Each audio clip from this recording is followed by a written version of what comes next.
दोस्तों नमस्कार। मैं हूं विजय कुमार, एक लेखक, एक अंग्रेजी लेखक।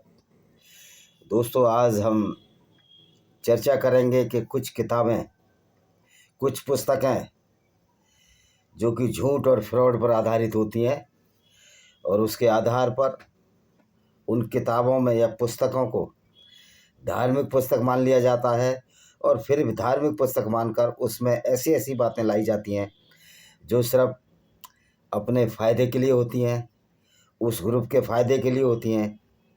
जो किताब जिनके लिए लाई गई, जिनको उसके आर्थिक लाभ होते हैं और बहुत सारे गंदे उद्देश्यों की पूर्ति के लिए किताब लाई जाती है, जैसे कि महिलाओं से बलात्कार, काम वासना की पूर्ति इत्यादि इत्यादि। तो दोस्तों पहले मैं उन सब लोगों का, अपने सब्सक्राइबर का और जो मेरा चैनल देखते हैं उनका शुक्रिया अदा करना चाहता हूं, उनका अभिवादन करता हूं कि हमारी संख्या भले ही छोटी है, हमारे देखने वाले भले ही कम हैं, लेकिन ये वाज़ेह बात है, ये एक बड़ा ही बेहतरीन बात है कि कहीं भी पढ़े लिखे लोगों की संख्या कम होती है, बुद्धिमान लोगों की संख्या कम होती है। लेकिन इसका मतलब ये नहीं है कि जो कम पढ़े लिखे हैं या जिनको पढ़ लिख कर भी ज्ञान नहीं आया है, एक दिन हमारी बात से सहमत नहीं होंगे, वाबस्ता नहीं होंगे। ज़रूर वाबस्ता होंगे, ये हमारा विश्वास है। तो दोस्तों हम तो उन लोगों से यही अपेक्षा करते हैं कि आप लोग हमारी बातों को देखें, उन किताबों को पढ़ें जिनके बारे में हमने अक्सर चर्चा की है। तो दोस्तों जिस किताब के बारे में आज मैं चर्चा करता हूँ वो है कुरान, जिसको ये कुरान मजीद, कुरान पाक और कुरान शरीफ कहते हैं। लेकिन वास्तव में अगर ये कुरान को देखा जाए तो ये कुरान शरीफ नहीं, कुरान बदमाश है। कुरान पाक नहीं, कुरान नापाक है या अपवित्र है। और कुरान शरीफ, कुरान करीम नहीं है, बल्कि ये बहुत ही ब्रुटलिटी यानी कि अत्याचार की किताब है। आलम यह है कि इस कुरान ने पूरी दुनिया के मुसलमानों को ज़हनी तौर पर मरीज बना दिया है, एक मानसिक बीमारी इनमें पैदा कर दी है, एक झूठे तसव्वुर या झूठी परिकल्पना के नाम पर जिस पर एक कुरान को लिखा गया। ये कुरान कोई अल्लाह का पैगाम नहीं है, वस्तुतः अल्लाह नाम की कोई चीज़ नहीं। ये तो जो लोग ये कहते हैं, महात्मा गांधी जैसा व्यक्ति जो अपने को महात्मा कहता था, उससे बड़ा कोई निपट मूर्ख कोई व्यक्ति नहीं था, जिसने रघुपति राघव राजा राम ईश्वर अल्लाह तेरा नाम का एक गाना गीत बना दिया। वस्तुतः यह है कि ईश्वर और अल्लाह में बहुत सारे मूलभूत अंतर हैं। ईश्वर की भी हमने परिकल्पना की है, ईश्वर को भी हमने नहीं देखा। यहूदी के भगवान यहोवा और ईसाइयों के याहवे, ये सब परिकल्पना मात्र हैं। उसी तरह हर आइडियोलॉजी में मनु कोई नाम का कोई मानव नहीं हुआ था, शत्रुपा नाम की कोई मानव नहीं था, ब्रह्मा कोई नहीं था, विष्णु महेश कोई नहीं थे। ये परिकल्पनाओं पर गढ़े हुए पात्र हैं, जिसमें ये कोशिश करने की बताई गई है सनातन वैदिक धर्म में कि इस तरह इस आइडियोलॉजी को आगे बढ़ाया गया। इससे ये सीख मिलती है, न अल्लाह है, न भगवान है, न याहवे है, यहोवा है। ये तो 5000 लोगों के अपने अपने भगवान हैं। तो वास्तव में ये सब हमारी परिकल्पनाएं मात्र हैं। लेकिन बात ही आ जाती है जब परिकल्पना खतरनाक हो, लोगों के जीवन से खिलवाड़ करने लगे, तो वो परिकल्पना फिर अपराध बन जाती है। और इसीलिए हम कुरान को अपराध शास्त्र कहते हैं। और हर मुसलमान जो कुरान पर चलता है, कुरान की आइडियोलॉजी को मानता है, वो देखा जाए तो आज कानून की दृष्टि से भारतीय दंड संहिता या भारतीय न्याय संहिता हो गई है, उसके बहुत सारे क्लॉज बदल बदल कर दूसरे नाम कर दिए गए हैं। उस पर भी हम एक किताब जरूर लिखेंगे। अभी हमने तो पहले किताब लिखी है, वैसे तो एक किताब हमने लिखी है, इंग्लिश में हमारी सारी किताबें होती हैं। ये किताब हमने लिखी है, इसमें पूरा कॉन्स्टिट्यूशन है। तो खैर ये विषय दूसरा हो जाएगा। तो हमारा कहने का मतलब है जो कुरान है वो किसी ऐसे अल्लाह का पैगाम नहीं है, क्योंकि अल्लाह वास्तव में है ही नहीं। अल्लाह एक परिकल्पना मात्र है।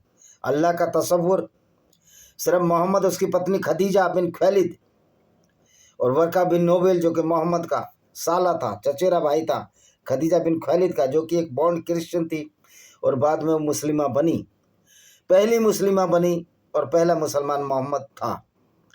तो ये तसव्वुर के इस्लाम शुरू से ही है, यहीं पर खारिज हो जाता है कि मोहम्मद तो 570 में पैदा हुआ और 610 में पहला मुसलमान बना, जब उसने इस्लाम नाम की एक अल्लाह के नाम पर झूठी परिकल्पना की और पूरी कायनात के जो इसके मानने वाले हैं उनको ज़हनी तौर पर मरीज बना दिया, मानसिक बीमार बना दिया। जी हाँ, बात कड़वी है, पर आज ये लोग मानसिक बीमार हैं। मैं उन लोगों के लिए कहा कि जो मनुस्मृति में ब्राह्मण ब्रह्मा के मुख से, क्षत्रिय भुजाओं से पैदा होते हैं, शूद्र पैरों से और पेट से वैश्य पैदा होते हैं, वो भी मानसिक तौर पर बीमार हैं। और ऐसे मानसिक तौर पर बीमार वालों की संख्या भारत में बहुत है।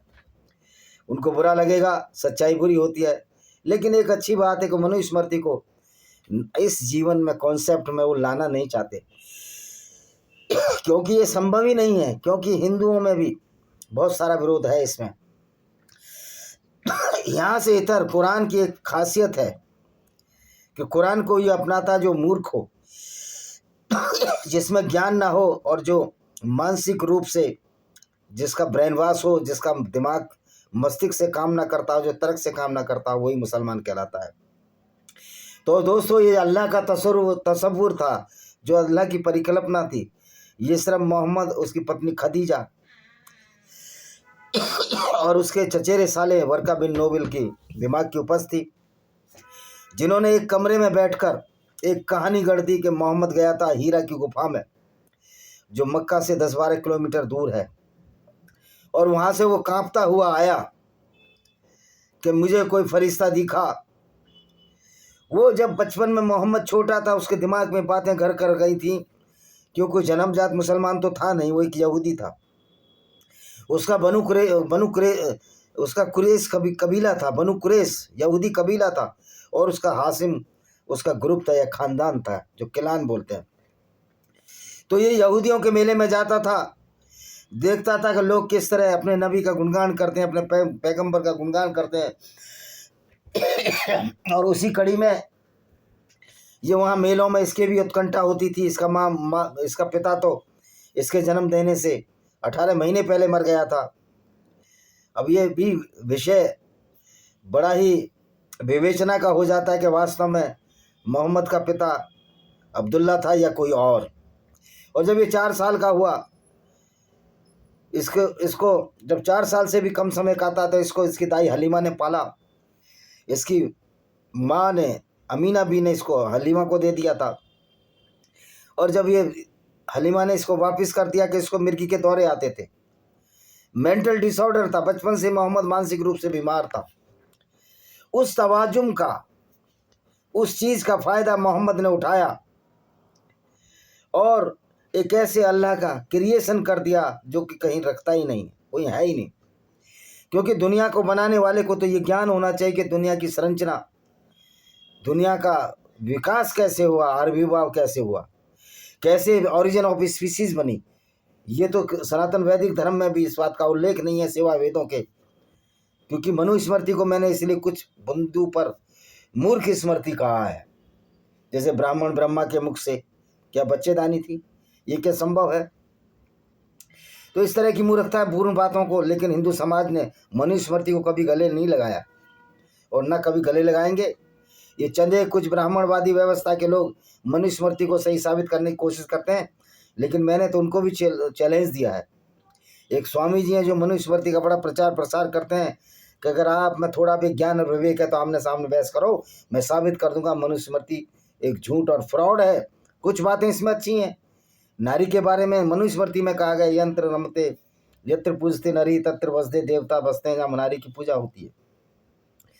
तो ये हो सकता है कि कुछ लोगों को अपनी माँ के प्रति अगाध श्रद्धा रही और रहती भी है, तो उन्होंने इस तरह की बातें लिख दी। पर उन लोगों के लिए क्या कहा जाए? गोस्वामी तुलसीदास जो नारी के लिए बड़े ही गंदे शब्दों का प्रयोग किया है, ढोल गंवार पशु शूद्र नारी सब तारण के अधिकारी। मैं पूछना चाहता हूँ कि क्या तुलसीदास अपनी माता से पैदा नहीं हुए थे? तो इस तरह की बेसिर पैर की बातें आज के आधुनिक युग में नहीं ली जा सकती। तो दोस्तों, तो ये अल्लाह की झूठी, अल्लाह, मैं विषय पर जा रहा हूँ कि अल्लाह ये कहता था, मोहम्मद कहता था कि अल्लाह ने दुनिया बनाई है, लेकिन दुनिया बनाने वाले को तो यही नहीं पता कि दुनिया किस तरह की है, क्या उसका विकास है, क्या उसका स्वरूप है। कुरान का अल्लाह कहता है कि धरती स्थिर है और सूर्य उसके चारों तरफ चक्कर काटता है, जबकि ऐसा तो नहीं है। कुरान का अल्लाह कहता है कि हमने धरती पर पहाड़ ऊपर से गाड़ दिए हैं जिससे धरती उड़ ना जाए, जबकि ऐसा तो नहीं है। धरती तो जब टेक्टोनिक प्लेटें जिस पर हम रहते हैं, तैरती हुई प्लेटें हैं, उन जब आपस में टकराती हैं, कोलाइजन होता है, तो उससे पहाड़ों की उत्पत्ति होती है।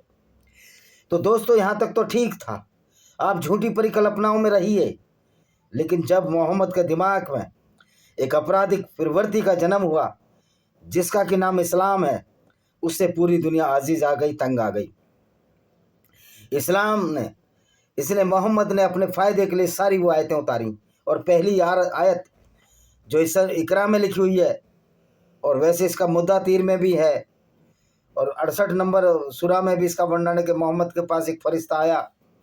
ये झूठ और फ्रॉड के सिवा कुछ नहीं, क्योंकि जो गैब्रियल फरिश्ता था, मोहम्मद ने उसका बड़े मज़े से गैब्रियल का जिब्रील कर दिया।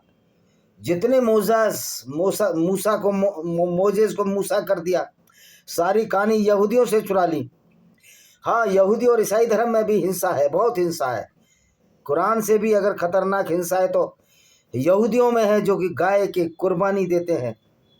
ओल्ड टेस्टामेंट में जेनेसिस में एक चैप्टर है जिसमें केन और आबिल नाम के दो बच्चे थे जो कि पैदा हुए थे, आदम की संतानें थीं, और एक ने यहोवा को, जो गॉड है उनका, यहूदियों का या ईसाइयों का, क्योंकि ओल्ड टेस्टामेंट और तोरा, ओल्ड टेस्टामेंट और बाइबल और तोरा एक ही पुस्तक हैं, यहूदी भी मानते हैं और ईसाई मानते हैं।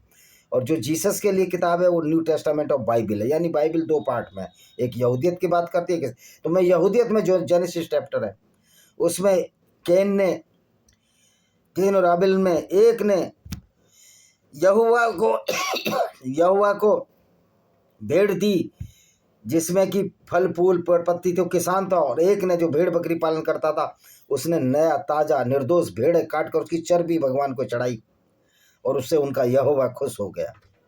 तो ये हिंसा भी इस्लाम में यहूदियों से आई है। यहूदी भी कोई हिंसा में कम नहीं है। आज जरूर है कि यहूदी संभल गए, समझदार रहे, और वो अपनी तोरा को नहीं मान रहे क्योंकि संख्या कम है। और सबसे बड़ा खतरा यहूदियों से निकली जो विचारधारा जो मोहम्मद ने चोरी करके कुरान में डाली, उस विचारधारा से सबसे बड़ा खतरा आज यहूदियों को है। सबसे ज़्यादा बलात्कार यहूदी औरतों के साथ ही मोहम्मद और उसके साथियों ने किए। तो दोस्तों, जब इस्लाम इस हद तक आ गया कि गैर मुस्लिमों को कत्ल करो, उनकी औरतों से बलात्कार करो, तो ये विचारधारा बहुत खतरनाक हो गई। मोहम्मद ने सोचा होगा ये हमेशा विचारधारा चलती रहेगी। इस्लाम वालों ने अपने को सुधार नहीं किया, क्योंकि इस्लाम अनपढ़ मूर्ख लोगों से भरा पड़ा है। कम पढ़े लिखे लोग हैं जो झूठे अल्लाह के नाम पर कुर्बानियाँ देते हैं। और मोहम्मद ने उनको एक चिट्ठी बढ़ा दी, एक ये दे दिया कि अगर तुम गैर मुस्लिम कत्ल करोगे तो भी जन्नत मिलेगी, और नहीं तुम उनके हाथों मारे जाओगे, जन्नत मिलेगी। अब मोहम्मद ने जो जन्नत और 72 उर्मा का जो पाठ पढ़ाया था, सारे मुसलमान उसमें चूर हैं, पागल हो चुके हैं, जहनी तौर पर उनका दिमाग खराब हो चुका है। और इस वजह से आज मुसलमानों की हंसी उड़ रही, उपास का पात्र है, पर वो इतने गाफिल है मोहम्मद और मोहम्मदी विचारधारा में कि उनको इसका एहसास ही नहीं है कि हमारी हंसी उड़ रही है, हमारा जीवन कोई मतलब ही नहीं है।